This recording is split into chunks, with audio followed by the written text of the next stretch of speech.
In a recent development from Sierra Leone, the country's military successfully thwarted an attempted coup. The early hours of Sunday in Freetown, the nation's capital, were marred by intense gunfire and artillery sounds near President Julius Bio's residence.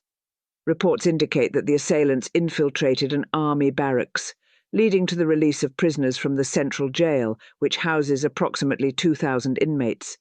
Videos circulating on social media depict groups of individuals wandering the streets amid this chaos, prompting the government to enforce a nationwide curfew.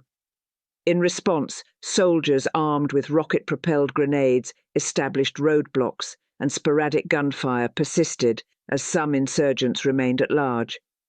Reports of gunfire were also heard in Town, home to the Navy base, and near another military site in Freetown.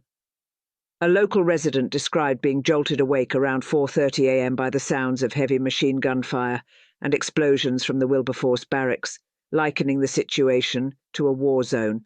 The insurgents are believed to be rogue soldiers. A masked individual in military attire declared to Reuters their intention to clean this society, assuring that ordinary civilians were not their target. President Bio, in our message on X, formerly known as Twitter, announced that the rebels were being pursued by the army and assured the restoration of calm. He urged citizens to remain indoors while the military worked to apprehend the remaining insurgents. Bio reiterated his commitment to maintaining Sierra Leone's peace and security. Information Minister Chernor Bah affirmed the government's control over the situation, and the country's aviation authority advised airlines to reschedule flights during the curfew. International condemnation of the attacks came from the US, UK, European Union, and the West African bloc ECOWAS, with ECOWAS expressing utter disgust at the incident.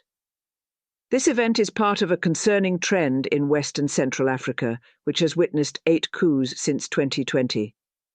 Sierra Leone, still recovering from its devastating civil war in the 1990s, has been under strain since the re-election of President Bio, a former military officer and participant in 2 previous coups.